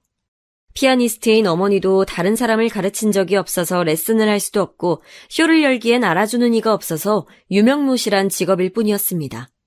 형은 유학을 갔다가 자금 부족으로 한국에 들어온 지 꽤 됐고요. 돈 들어올 구멍은 막혔어도 다들 자존심은 세서 쓸데없이 따지고 재는 거라고 자신도 이해하지 못하겠다는 남자친구의 말을 들으니 어느 정도 상황이 이해는 갔습니다. 아마도 가족 중 유일하게 자기 몫을 내내면서 실질적 가장 노릇을 하는 아들에게 기대감이 컸기에 그만큼 매달리고 집착하신 게 아닐까요? 어떻게든 이름 있고 경제적으로 여유로운 집안과 결혼을 시키려 하고요. 하지만 아무리 자기 자식이고 핏줄이라서 아낄 수는 있다만 사람을 일일이 급을 매겨가며 저와 남자친구가 급 차이 나서 안 맞는다고 하신 걸 보면 아무래도 현실을 너무 모르시는 것 같아요. 난 현실 물정 모르고 눈만 높은 집구석이 답답하고 벗어나고 싶어서 어떻게든 결혼을 하려고 했던 거야. 그렇게라도 핑계를 대고 빠져나오고 싶었거든. 그런데 이렇게까지 나를 올가매는 걸 보니 그것만이 정답은 아니었나 봐. 아마 결혼했었어도 똑같았을 것 같아. 오히려 우리가 이렇게라도 만나는 게 기적인 건가 싶어. 난 미경이 너랑 꼭 오랫동안 함께하고 싶어. 오랫동안. 지금 보면 무슨 저런 드라마 대사 같은 말을 하지 싶지만 그 당시 저는 체념한 듯한 남자친구가 안타깝고 안쓰러워서 꼭 껴안아줬어요. 제가 당했던 지난번의 수모도 잊은 채 남자친구가 다시 행복을 찾을 수 있게 도와주겠다고 호기롭게 약속했죠. 남자친구는 제 품에 안겨서 눈물을 흘리며 연신 고맙다는 말만 했습니다. 그 와중에 저는 우리 둘만이라도 양가 부모님 없이 작게나마 식을 올리자 싶은 생각으로 적금 통장도 찾고 그랬네요. 그런데 그날 밤 남자친구가 갑자기 친구에게 연락이 왔다며 밤중에 나가더라고요. 갑자기 웬 친구지? 이때부터 뭔가 불길한 느낌이 들기 시작했는데 일은 다음날 터지고 말았습니다. 다음날 일어나 보니 청천벽력 같은 일이 일어나 있었어요. 남자친구가 보이지 않는 겁니다. 항상 함께 출근했었는데 어디 갔나 싶어서 찾아봤더니 쪽지를 남겼더라고요. 읽어보니 가관도 아니더라고요. 미경아, 너와 함께 지내는 동안 내 행복은 뭘까 고민해봤거든? 그런데 내가 내린 결론은 그게 무엇이든 나 혼자선 찾을 수 없을 것 같다는 거야. 그렇다고 네가 도와줄 수도 없는 일이고 난 아무래도 가족을 버리고선 행복할 수 없다는 걸 확실히 깨달았어. 어제 우리 엄마를 잠깐 만났는데 우리 엄마 너무 야위였더라. 얼마나 야위였는지 내가 꼭 죄인이 된 것 같은 거 있지. 우리 가족들을 머리론 이해할 수 없지만 가족이니까 내가 끝까지 곁에서 지켜주고 행복하게 만들어드려야 할 것 같아. 그동안 함께해서 즐거웠어. 너도 네가 사랑하는 사람들 곁에서 행복을 찾길 바랄게. 위로랍시고 건넨 저의 말에 남자친구는 내가 아닌 가족을 떠올린 거였더라고요. 이 얼마나 듣도 보도 못한 황당한 이별입니까? 결국 가족이 그렇게 중요한 사람이 왜 저에게 희망을 주고 같이 살자고 말한 건지 모르겠네요. 그렇게 전 하루아침에 버림받고 집에선 쫓겨나게 생긴 겁니다. 한 달 만에 돌아간 방에 혼자 덩그러니 남겨진 그 기분은 아직도 말로 설명할 수 없네요. 당황, 황당, 슬픔의 감정을 하나씩 순서대로 느끼다가 마지막으로 분노가 치밀어서 헤어질 땐 헤어지더라도 이대로 순순히 나가주기는 억울하겠다 싶은 겁니다. 남자친구가 그림을 모으는 고상한 취미가 있는데 가장 아끼는 거실 그림에 이별 편지를 써두고 나왔죠. 할 말이 많아 장문으로 적다 보니 어느새 그림의 반을 빼곡히 채우더라고요. 그렇지만 이 정도는 해줘야 우리의 작별 인사지 싶어서 끝까지 할 말을 전부 적었습니다. 그러고 나서 이틀 후 회사로 출근하는데 그날따라 뒤통수가 따가운 겁니다. 한껏 뜨거운 눈길을 받으며 자리에 앉았는데 평소 눈치 없기 백단이라 거리두고 있던 옆자리 직원이 이야기를 해주더라고요. 미경 씨, 그렇게 힘든데 왜 말을 안 했어? 네? 힘들다니 그게 무슨 소리예요? 지금 회사 안에서 그게 가장 화두야. 미경 씨가 집 형편이 너무너무너무 어려워서 상견례 이후에 파혼당했다고. 얼마나 어려우면 그래. 인사부에 준호 씨랑 결혼하려고 했던 거라며. 그치? 둘이 만나는 줄은 전혀 몰랐네. 하긴 준호 씨가 집안이 좋긴 하지. 뭐라고요? 이 소리를 듣는데 누군가 머리를 후라이팬으로 힘껏 내려친 기분이었어요. 딱 보아하니 혹여라도 제가 본인 집안 사정에 대해 말할까봐 미리 선수친 거더라고요. 기분은 더럽지만 애써 대응하지 말자는 마음으로 일에만 집중했지만 워낙 평온한 회사라서 자주 없는 일이 생기니 오히려 더 시끌벅적해졌어요. 가난하다, 파혼당했다 등의 소문은 크게 신경 쓰지 않지만 함께 회사를 다니던 남자친구의 정체가 드러나니 그게 가장 싫더라고요. 본인이 그렇게 공개하고 싶어서 티를 내더니 결국 마지막에 이 사단을 만들었구나 싶고요. 그렇게 친한 동료들, 안 친한 동료들 가릴 것 없이 하루 종일 각종 입방아에 올라가며 시달리다가 2달 만에 집으로 돌아갔습니다. 가족들에게 그동안 있었던 일을 다 사실대로 말했어요. 우리 가족한테 상처 준 집안 사람인데 바로 헤어지지 못해서 죄송하다고 말하고선 끝은 안 좋았지만 그래도 그렇게 살아보니까 미련은 없다고 말했습니다. 이야기를 묵묵히 듣던 가족은 사실 제가 남자친구와 있던 걸 알았지만 그래도 돌아와서 기쁘다며 웃어주었죠. 나중에 동생에게 듣기론 아빠는 제 상견례 이후 결혼을 취소한 게 당신 탓인 것만 같아 그동안 잠도 제대로 못 주무셨다고 하고 엄마도 그런 아빠를 보며 많이 힘들어하셨대요. 그것도 모르고 집을 나간 제가 스스로 한심해서 너무 죄스러웠어요.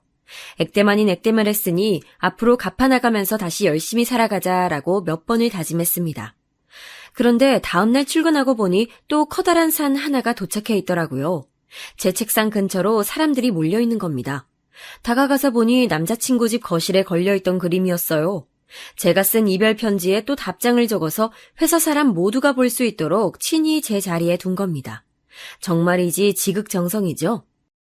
너같이 한심하고 이기적인 인간은 그 미칠 듯이 사랑하는 가족 곁에서 떠나지 말고 평생 꼭 붙어서 살았으면 좋겠다라는 식으로 적어뒀는데 본인은 애초에 사람들에게 보여줄 걸 의식하고 혼자 절절한 사랑을 한 것처럼 다음 생에서라도 만나자는 낭만식의 답장을 써두었네요. 거기다 이걸 본 회사 사람들은 모두 절 동정하는 듯한 눈빛이었어요. 집이 가난에 차인 비련의 여주인공쯤으로 보고 있는 거였죠. 그게 더 열이 받고 부글부글 속이 끓었습니다. 미경 씨 너무 불쌍하다. 그치?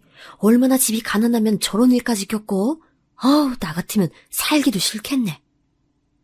아무렇지 않게 들려오는 회사 사람들의 화장실 뒷담화는 저를 더 미치게 만들었고요. 무슨 수를 써도 아무것도 일이 손에 잡히지 않았습니다. 그냥 이건 곧 나를 그만두게 하려는 심산이구나 싶어서 남자친구를 바로 찾아갔습니다. 제가 올 줄 어느 정도 알았다는 것처럼 침착한 얼굴로 맞이하더라고요. 어차피 다 소문날 대로 난 사이니 가릴 것도 없겠다 싶어서 회사 아래층 카페에서 만났어요. 오랜만이다. 못 본 동안 잘 지냈어, 미경아? 못 본 지 나흘 됐으면서 뭔 소리야. 왜 자꾸 유치하게 회사에다 미리 손을 쓰지? 그렇게 안 하면 내가 네 비밀에 대해 떠들어댈까봐 불안해서 못 살겠어? 그러고 보니 너희 집 잘 산다는 소문도 네가 낸 거 아니야? 제 말에 남자친구는 아무 대답도 못하더라고요.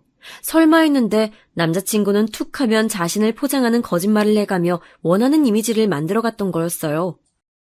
그래서 본인의 부모님에게도 거짓말을 통해 멋진 아들을 흉내내고 잊지도 않은 경사를 만들어서 기대치를 한껏 높여온 거더라고요. 그러니 어머님의 아들 사랑이 그렇게 깊었던 것도 평소에 본인이 인기가 차고 넘쳐서 훨씬 좋은 조건의 여자를 만날 수 있다는 식으로 이야기해왔기 때문이고요. 진실을 알고 나니 그저 순수하게만 느껴졌던 남자친구의 모든 것들이 한순간 끔찍하게 느껴졌습니다. 대체 나한테 뭘 원하느냐고 물으니 그런 거 없다고 대답하더라고요. 그냥 지금 이 순간의 곤경을 벗어나기만 하면 된다고요. 저는 마지막으로 저와 만났던 건 진심이냐고 아니면 그것조차 너의 이미지를 위한 거냐고 물었습니다. 쉽게 대답하지 못하더니 겨우 하는 말이 제가 회사 내에서 평판이 좋기에 더 만나고 싶었던 건 사실이래요. 기가 막힌다 진짜. 나도 솔직하게 말하는 거야. 네가 그걸 원하는 것 같아서. 난 네가 되게 괜찮게 사는 줄 알았지. 씀씀이도 크고 하고 싶은 거 다 하면서 즐기며 사는 것 같기에 집도 잘 사는 줄 알았다고요. 하지만 부모님이 조건을 많이 보는 건 사실이라 우리가 결혼까지 못 간 거라고 덧붙이면서요. 왜 그 드라마를 보다 보면 가끔씩 상대방한테 물을 던지는 장면이 있잖아요. 아무리 허구라고 해도 어떻게 공공장소에서 저러냐면서 현실성 없다고 생각했는데 이제 보니 그 정도면 약과였어요. 전 물컵을 아예 얼굴에 세게 던지고 싶은 걸 꾹 참았습니다. 그리고선 알겠다 하고 이제 날 좀 내버려두라고 말한 채 자리에서 일어섰어요. 그랬더니 남자친구가 마지막은 아름답게 이별하자면서 악수하자고 손을 내밀더라고요. 드디어 아예 미친 건가 싶고 이렇게 악수를 하기엔 저도 미친 사람이 될까봐 마치 뺨을 때리듯 그 손을 세게 내려쳤어요. 정신 차리라는 의미로요. 퍽 소리가 카페에 울렸고 그 안에 모든 사람들이 우리를 쳐다봤습니다. 뭐 때릴만 했으니 때렸고 소리 날만 했으니 난 거라 전 별 상관 안 했습니다. 남자친구 얼굴만 붉게 달아올랐을 뿐이고요. 그렇게 쓸데없이 체면을 중시하니 나이 먹고도 양치기 소년으로 살지 싶더라고요. 자리로 돌아오면서 곰곰이 생각을 해봤는데 아무래도 이대로 넘어가기엔 억울했어요. 남자친구가 꾸며낸 그 사소한 일들 때문에 그동안 저와 우리 가족은 듣지 않아도 될 모욕과 상실감을 느낀 거잖아요. 어떻게 해야 그 사람한테 큰 한 방을 먹일 수 있을까? 어떻게 해야 그 가족들한테 내가 느낀 것만큼 수치심을 줄 수 있을까? 몇 날 며칠 동안 고민했습니다. 그렇게 생각해낸 게 제가 할 수 있는 최선의 방법 한 가지였어요. 소문을 그렇게 좋아하는 사람이라면 나도 똑같이 소문을 내줘야겠다 싶더라고요. 그래서 바로 양치기 소녀가 되어 몇 가지 계획을 짜기 시작했습니다. 유치하긴 해도 그 사람한테 가장 잘 먹힐 방법으로요. 우선 입이 가벼운 옆자리 직원에게 고민이 있다면서 만나자고 했습니다. 뭔 일인지 몰라도 역시나 흔쾌히 승낙했어요. 둘이 만난 술자리에서 전 그동안 회사에서 힘들었던 점을 허심탄회하게 이야기했어요. 그만둘까 고민 중이라고 하니 그럼 뭘 하면 먹고 살 거냐고 묻더라고요. 옳다구나 싶어서 저는 굉장히 비밀스럽게 말했죠. 옛날에 할아버지가 회사를 다니셨을 때 사두었던 자사 주식이 엄청나게 급등해서 노년까지 쓰고도 남을 유산을 물려주셨다고요. 동료는 처음엔 믿지 않았지만 제가 아빠와 주고받은 문자를 직접 두 눈으로 확인하니 금방 믿더라고요. 집에 있던 동생이 도와준 탓에 손쉽게 문자라는 증거를 만들 수 있었으니 다행이죠. 동료는 어쩐지 제가 너무 자유로워 보였다며 아쉬울 거 없는 사람처럼 회사를 다니길래 이상하다 생각한 적이 있다고 하네요. 저는 이 사실을 비밀로 해달라고 덧붙이고선 언제든 그만둘 준비가 되어 있지만 이렇게 불명예스럽게 그만두면 할아버지 뵐 면목이 없을 것 같다며 슬픈 연기를 했어요. 그랬더니 동료도 제 일처럼 같이 슬퍼해줬네요. 평소엔 무슨 일이 있어도 한 발짝 떨어져서 참견하던 사람인데 제가 돈 있는 집의 자식이라 하니 감정이입이 더 잘 되나 보더라고요. 며칠 뒤 저는 차근차근히 나머지 계획을 이행해 나갔어요. 회사 사람들이 쓰는 인터넷 커뮤니티에도 익명으로 글을 올렸거든요. 바로 유추할 만한 내용은 빼고서 우리 회사에 알짜배기 자산가가 있는데 아무도 모르는 것 같다고 썼죠. 다음날 옆자리 동료가 글을 확인하고 나서 사람들한테 이야기하고 다녔는지 몇 사람이 그 글 주인공인지 묻더라고요. 정말 맞아? 사실대로 말해줘요, 미경씨. 아니에요. 그럴 리가요. 아, 왜 이런 소문이 나는지 모르겠네요. 전 곤란하다는 표정으로 아니라고 둘러대고선 그 동료에게 가서 비밀이라고 했는데 왜 주변에 말했냐며 아주 살짝 타박했네요. 이로써 확실해졌으니 회사 사람들 전부가 알기까진 얼마 걸리지 않을 테죠. 그게 거짓이든 진실이든 상관없었어요. 어차피 개인사 분명한 사람들이니 한동안만 화제되다가 사그라질 거고 누군가 자세히 묻는다면 그건 그냥 소문이었을 뿐이라고 둘러대면 되니까요. 그 다음엔 조금 더 수월했어요. 오며 가며 몇 번 마주쳤던 별로 친하지 않은 인사부 사람과 우리 팀 몇 명이 점심을 먹고 있기에 같이 먹자면서 먼저 다가갔습니다. 이런저런 사소한 근황을 이야기하다가 인사부에 계신 분이 제게 조심스러운 말투로 준호 씨와 왜 헤어졌냐고 묻더라고요. 집안 수준이 안 맞아서 헤어졌다고 들었는데 또 다른 소문을 들어보니 왠지 거짓말인 것 같다면서요. 그래서 그 부분만은 사실대로 얘기했죠. 물려받은 재산은 아직 꺼내지 않고 고스란히 뒀거든요. 제가 결혼할 때쯤에야 쓸까 말까 했어요. 지금도 충분히 먹고 살만하니까. 근데 저희 아빠가 환경미화원이시거든요. 그걸 말했더니 그쪽에서 난리가 난 거예요. 어떻게 환경미화원 집안이랑 결혼을 하냐고요. 알고 보니까 그쪽 집안 상황이 소문과 달리 상당히 어렵더라고요. 딱하게도 본인 집 기둥을 세워줄 처가를 찾는 것 같던데 말이죠. 조금 안쓰러웠어요. 환경미화원을 비하하면서 상스러운 언행을 일삼는데 얼마나 힘들면 사람들이 저렇게 될까 싶고 참 그래요. 이렇게 이야기하고 있는데 우리 팀 사람이 그럼 혹시 저번에 밥 먹으러 갔을 때 만난 아주머니가 준호 씨 어머니냐고 묻더라고요. 생각해보니 그 단골 음식점에서 어머님과 말싸움을 벌이고 있었을 때 우리 팀 사람들이 옆에서 듣고 있었거든요. 제가 기분이 너무 안 좋아 보여서 자세히 묻진 않았다고 했지만요. 본인들이 들은 게 맞다면서 어떻게 사람이 그러냐고 맞장구 쳐주는 사람들 덕분에 오랜만에 속이 좀 뻥 뚫리는 기분이었습니다. 세상에서 제일 재밌는 남의 집 싸움 이야기를 신나게 듣던 인사부 사람은 밥을 먹자마자 돌아갔네요.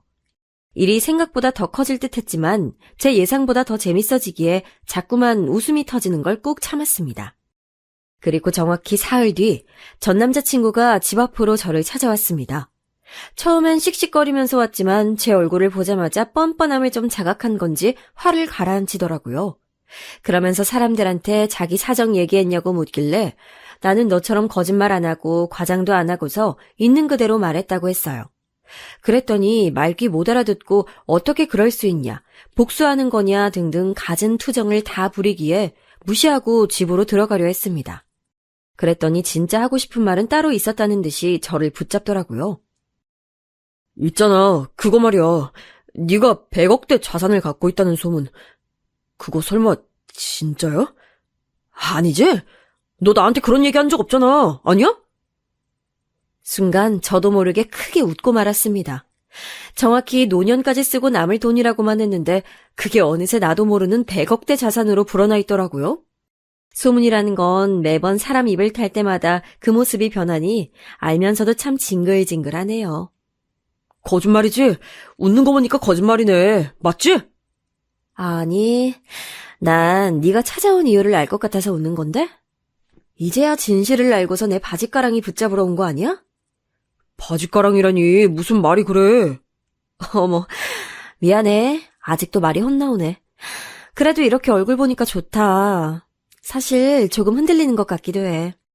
가끔은 네 부모님을 함께 만났던 그 시간으로 돌아가서 관계를 잘 풀었으면 어땠을까 생각도 했거든?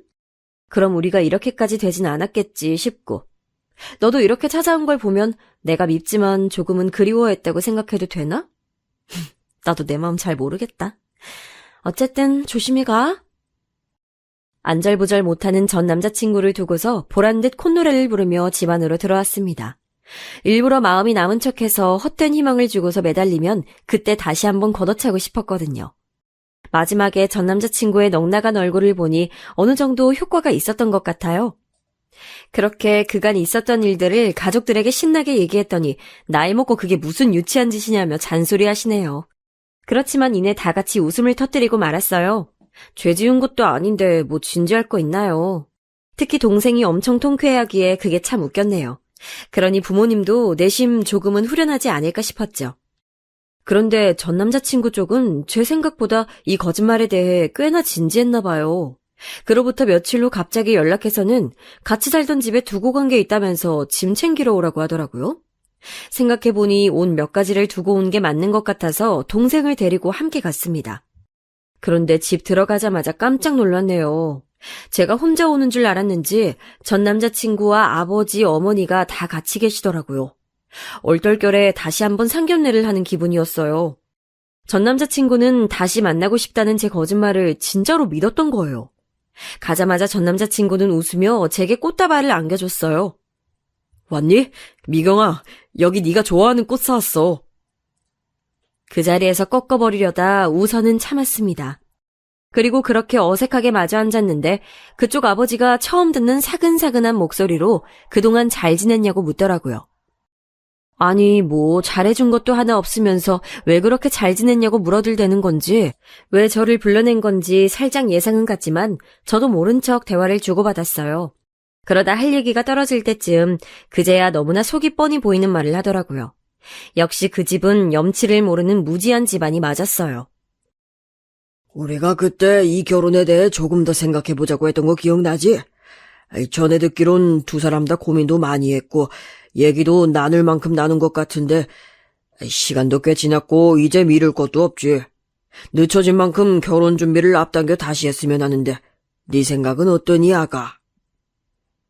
우선 깊게 얘기하기 전에 먼저 사과해주세요. 저희 아빠 직업 폄하하고 집안 욕하셨던 거요. 사과 없이는 전 한마디도 할 수 없어요. 그래, 뭐 그때는 본의 아니게 미안했다. 하지만 다시 말하는데 분명 오해였어. 그런 의도로 얘기했던 게 아닌데 네가 너무 예민하게 들었잖니. 그래서 그래. 그쪽 부모님은 여전히 제 탓을 하더군요. 제가 너무 예민하게 들었다면서 말입니다. 분명히 무시, 비하 발언까지 해놓고서 말이죠. 그래놓고 제가 그대로 넘어가 줄 거라 생각했다면 오산인데요. 전 일단 알겠다며 생각해보겠다고 돌아가 달라 했습니다. 전 남자친구에게도 그렇게 똑같이 전달했고요. 생각? 나한테도 생각할 시간이 필요하지 않겠어? 어쨌든 우리가 그 역경과 고난을 다 딛고 이렇게 만나는 건데 생각해보고 말해줄게. 전 남자친구가 애타하는 얼굴이 눈에 띄게 보였지만 전 일단 다 꼴보기 싫어 돌려보냈어요. 그리고 진짜 복수를 할 시점은 일주일 후 생각이 끝났다며 만나자고 한 때로 잡았습니다. 그쪽에선 어떻게 생각할지 모르지만 철저히 거짓으로 준비된 쇼에 불과했죠. 전 이날을 위해 단단히 마음의 준비를 했고 당일이 되자 예약해둔 한정식 집으로 향했습니다. 근데 혼자 나가려 했건만 동생이 아무래도 불안하다며 자기도 함께 나가겠다고 하더라고요. 그래서 동생과 함께 참석하게 됐죠. 미경아 왔어? 우리 일찍 와서 기다리고 있었어. 절 보자마자 전 남자친구는 어찌나 설레하던지 안쓰러울 정도로 제게 애정을 구걸하더라고요. 계속 제 생각이 났다는 둥, 회사에서 한 행동은 미안하다는 둥, 그쪽 부모님 역시 마찬가지였습니다. 하지만 저는 그저 그 자리를 유유히 즐기는 태도로 그들의 말을 한 귀로 듣고 한 귀로 흘리며 조용히 식사를 이어갔어요. 떠들어대는 건 그쪽이었습니다. 너희들 신혼집은 어디로 잡을 거냐는 말부터 시작해서 이왕이면 강남이 좋겠다는 말과 더불어 결혼 준비 위주의 대화를 이어나가더라고요. 전 별말 안 하고 그저 부모님과 상의해보겠단 말만 덧붙일 뿐이었는데요. 전 이 상황이 참 우스웠습니다. 그런데도 그쪽 부모님은 도대체 무슨 염치인지 마지막 하이라이트는 그쪽 어머니가 하신 말씀이었어요. 옛날부터 생각해온 사업이 있었다며 가족 경영이다 뭐다 해서 같이 회사를 꾸려나갈 꿈을 꾸고 있다고 하더라고요. 도대체 그런 말씀들은 왜 하시는 걸까요? 이유야 뻔했습니다. 전 그 속셈이 너무 빤히 보여 역겨울 정도였고요. 거기다 전 남자친구는 이제 완전히 제가 넘어왔다고 생각이 됐는지 은근히 제 손까지 자정스레 잡아가며 100억대 자산가 집의 딸인데 못 도와줄 게 뭐 있냔 식으로 말하더라고요. 아, 현기증이 이렇습니다. 그때 이젠 제가 슬슬 나서야겠다는 생각이 들더라고요. 아, 그런데요. 이 자리는 상견례가 아닌데요. 그게 무슨 말이니, 아가? 저 상견례에 상자도 꺼낸 적이 없어요. 이 자린 제대로 사과받기 위해 만든 자리죠. 저희 부모님 욕보이게 한 그 말씀이요. 근데 왜 자꾸 결혼 얘기를 하시는지 모르겠네요. 뭐라고? 아니, 우리가 뭘 했다고 사고까지나 해. 얘, 저번에 말했잖니. 네가 예민하게 받아들인 거라고. 아, 그런가요? 그럼 이것부터 정리해볼게요. 앞서 말하신 단계가 좀 이상한데요? 분명 저와 준호 씨는 파혼하고 헤어졌는데 다시 연애하는 것도 아니고 다시 결혼을 하라고요? 이번에도 준호 씨한테 또 말을 이상하게 전달받으신 거 아니에요? 전 준호 씨와 결혼 같은 거 할 생각이 추호도 없는데요. 제가 미쳤다고 나이 먹고도 거짓말 치는 인간이랑 결혼을 생각할까 봐요? 뭐야? 저기 미경아, 왜 그렇게 얘기해?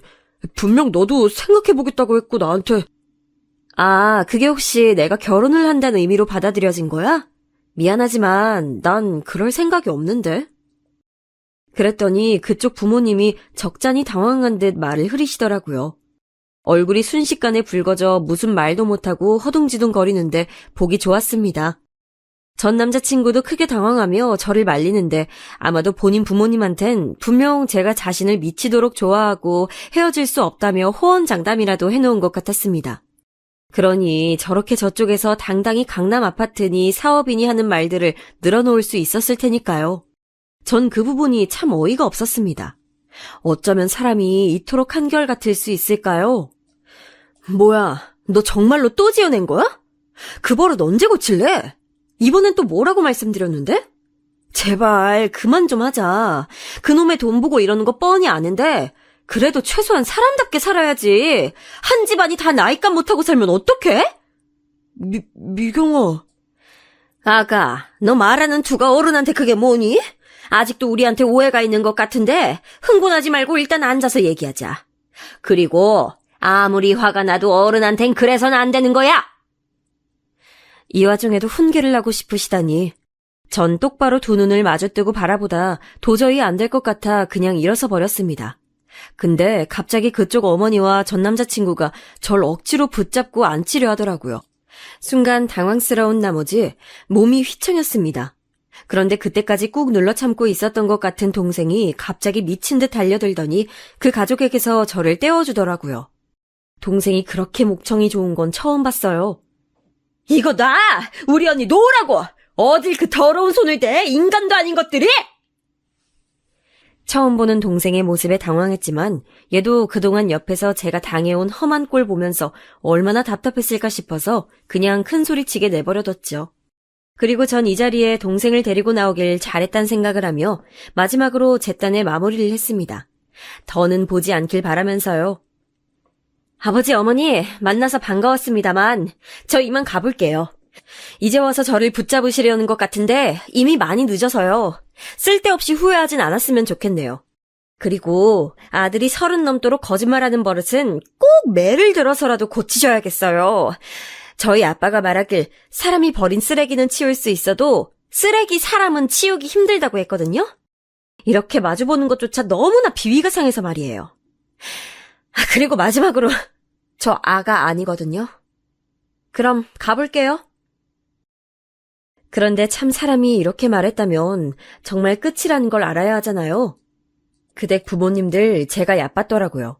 얕봐도 한참 얕봤던 게 분명합니다. 글쎄 저 다니는 회사에 오셔서는 다시 한번 생각을 해보라는 둥 우리 아들을 아직까지도 잊지 못하는 거 다 안다는 둥 거의 무슨 어딘가에 세뇌를 당한 사람처럼 바짓가랑이를 붙잡고 늘어지더라고요.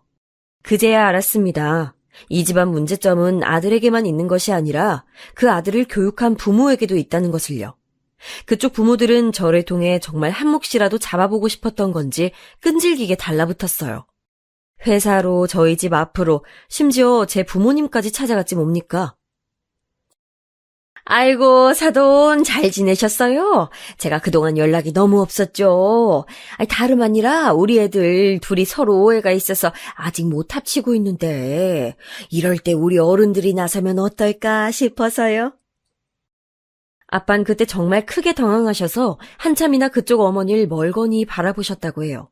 그리고선 안 되겠다 싶으셨는지 길에서 크게 버럭 소리를 지르셨다고 합니다.